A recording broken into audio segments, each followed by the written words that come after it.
Welcome. This is another episode of the Defenders of Business Value podcast, a podcast where we talk about what makes a business valuable, learn the tips and tactics to increase your company's value that only veteran deal makers know. And now, here's your host, Ed Mysogland. Welcome to the Defenders of Business Value podcast. I'm your host, Ed Mysogland, and for the last, 99 episodes, we've been talking with business owners, business advisors, lenders, and business buyers about value and how to make businesses saleable. And so for those of you that are longtime listeners, you know that at the end of every podcast, I've always asked the same question. You know, if there's one thing that a business owner can do today that would make the biggest impact, what would it be? So that's what this episode's going to be about. We're talking about the top 10-ish things that a business owner can do to help in making their business saleable. It's a good reminder of why we do this. There's roughly 10,000 people on my Defenders of Business Value newsletter. And if you haven't signed up for that, I strongly suggest that you do. Where we talk, just the things that I find interesting about business value, about growing businesses, scaling them. And it's a weekly newsletter. It doesn't cost anything. So, we'll have a link in the show notes for you to sign up if you're not already a subscriber. So, okay, let's talk about this. The first thing everybody always said was, it's about people, and it really is. So it's about culture. It's about how can people, treat your people right, help your people grow, and utilize your people instead of yourself. That is the big people thing. And roughly 80% of the respondents, so 80% of the 100 people that I interviewed, all talked about people. And that shouldn't be a surprise to any of us that, people are what make our respective businesses grow, and treating them right and helping them grow into the people that we want them to be will do nothing but help our own businesses. So the first thing is people. The next thing people brought up, or my guest brought up, was preparing your business for sale. Everybody talks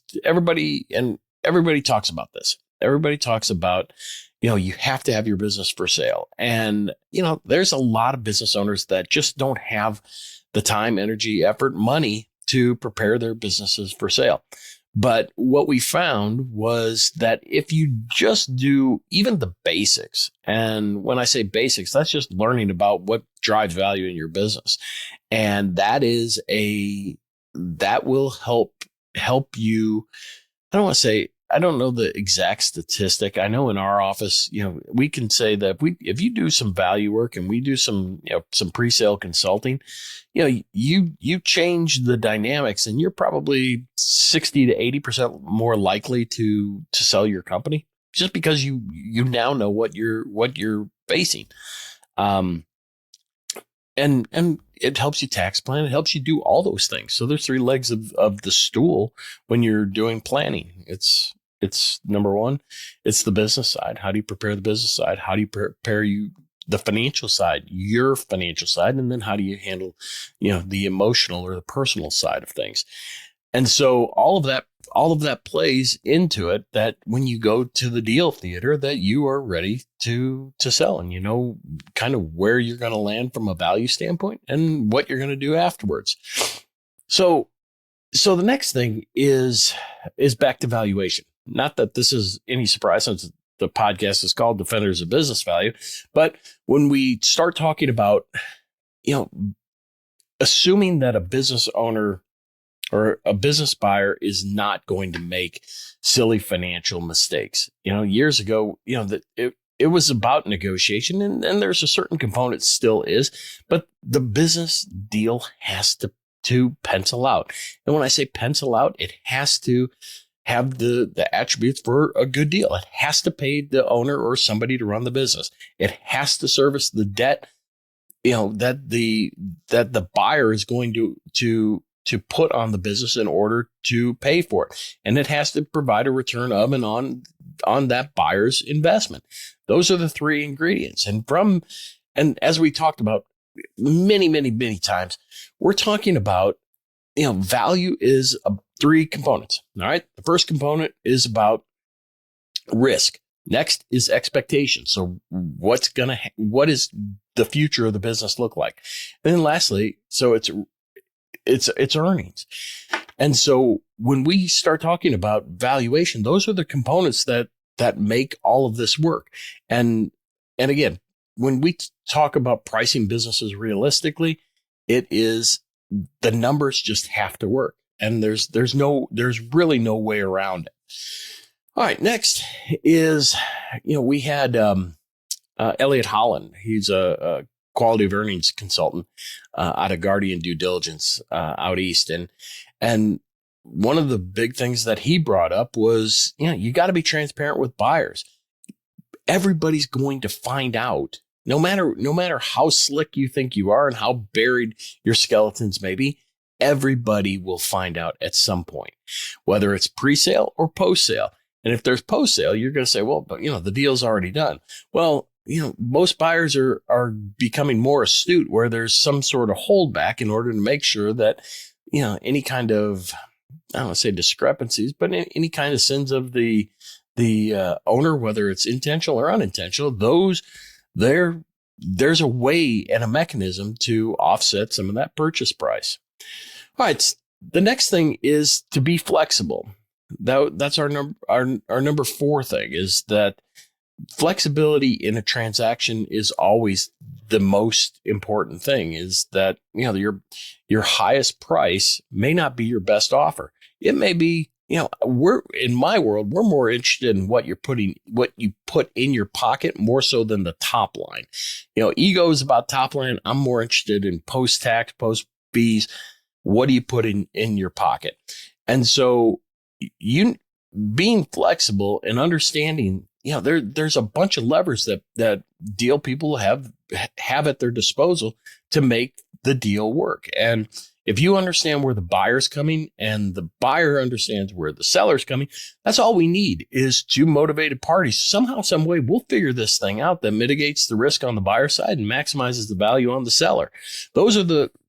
That's the flexibility that we're looking for. So number 5 is patience. Patience is another one of those key tenets where, it just takes time. There is while, we market, with direct mail, digital, print, all of these things that attract buyers. And remember, we have 3 different types of buyers we're looking at. We're looking at individuals or financial buyers. We're looking at strategic buyers, and we're looking at private equity groups, depending on the size of the business. And so when we do that, you have to remember it takes time to do that. So being prepared, like we said on tenet number 1, is that the more prepared you are, the faster the deal will go. So the deal process will take anywhere from 6 to 12 months probably.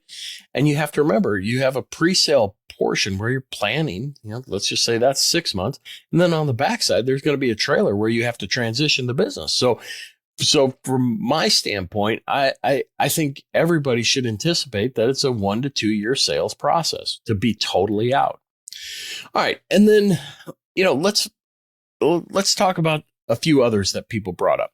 The first is every business is unique. And you may say, well, it's really not. My business is, we just make widgets. That's all we do. Well, yes and no. You make widgets, but there is something unique about your business, and there is a reason why people do business with you. And to me, that is what you want to focus on, is what is your unique value proposition? Because if a buyer can see and adopt and implement, how they would take what you've started and carry on, it makes the business more saleable. All right. The next one is somehow, some way you have to get the business into its best profitable condition. And that means showing profit. So if you're minimizing taxes, I'm all for it. You just have to document, because like I was telling you about Elliot Holland on quality of earnings. He comes in and he gives you a mini audit or, quasi colonoscopy to find all of the skeletons that are there. And so when you start bearing so much of your personal benefit of owning a business into the income statement, it's hard to extract that. And bankers don't like it, and nor do buyers. And so my recommendation, or the recommendation of my guests, is, you probably need to show some profit. If you have the runway and you can come along and you have some time, show some profit, because it's really going to benefit you. All right. Next is bolster the management team. All right. We talked about people up front, but now it's management, and when we talk about management, it's about, how do we get the managers in?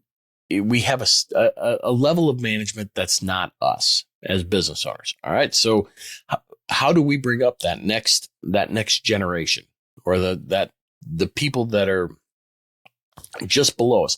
Do we have anybody on the bench that can buy it? Because you got to remember, there's all kinds of opportunities for employees or key employees to find money through the SBA and buy the company. I can tell you that this year alone, we've done 3 or 4 deals where the key employee bought the business, and sometimes it's been without any money down. I mean, now granted, the employee is going to have to, have the Knorkers to personally guarantee a lot of money depending on the size of the business. But nevertheless, they did not have to put any money into the deals. So my point is that if you have the runway and you have the time, you can look at the composition of the people that work for you, and maybe somebody in there is a candidate to buy the business. Now I'm going to get emails about ESOPs. Well, ESOPs are fine. I was recently at an event. I mean, ESOPs were the big thing, and everybody was pushing for ESOPs. I'm not certain that it takes. I'm not certain that every business is a candidate for an ESOP.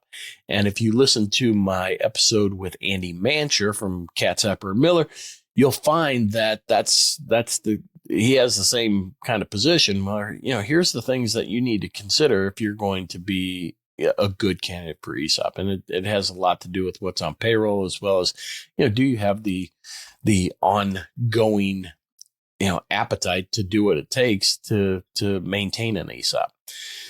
All right. Next is, there are going to be other professional advisors. The whole deal team, you on the sell side, you got, perhaps you have a broker, an investment banker, you have accountants, attorney, estate planner, tax guy, insurance guy, lender. That's your deal team, and times 2 on the buy side. And you have to remember that everybody is trying to look out for their client's best interest, and keeping that in mind, it's important. It's important that it's good to play nice with others. And a couple of my guests have brought that up, that, ultimately, as the business owner, if you're really thinking about selling, you're in the driver's seat. You get to control the people that are advising you. That's all they are. They're providing advice. They aren't making the decision. And, if you're not in a position to make that decision, then perhaps now's not the right time to sell. And that's okay.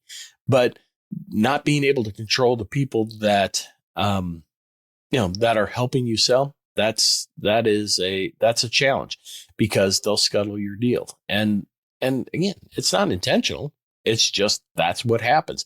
So working with professional advisors is certainly critical and optimal in order for you to be successful in the sale.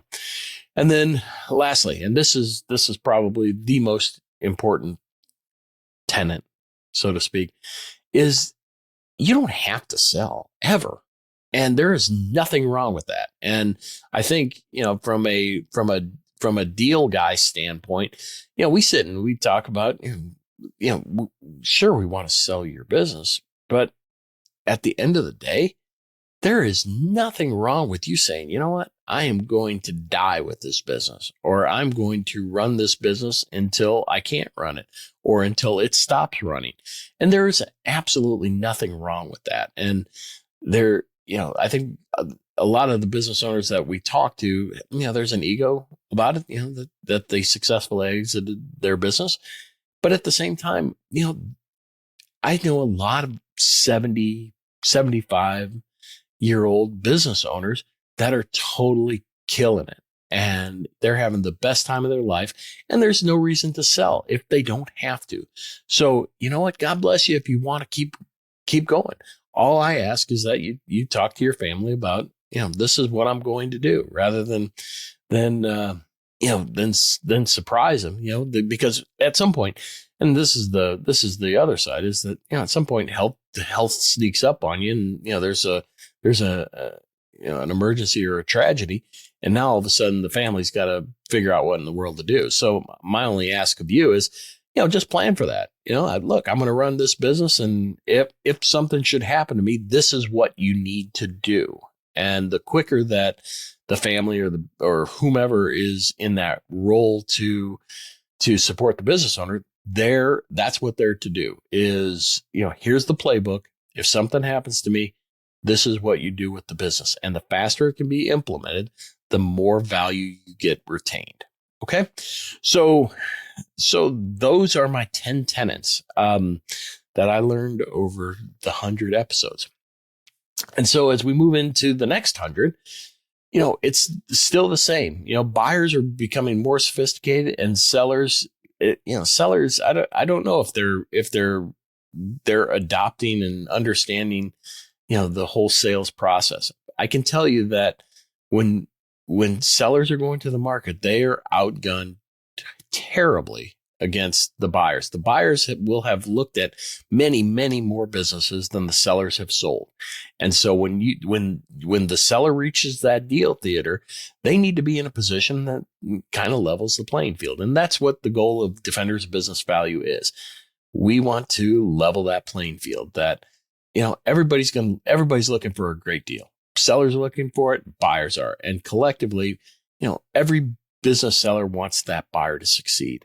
Everyone. I should say, there's bad actors, but generally speaking, the seller wants to maximize the value, the buyer wants to minimize the risk. And that's all.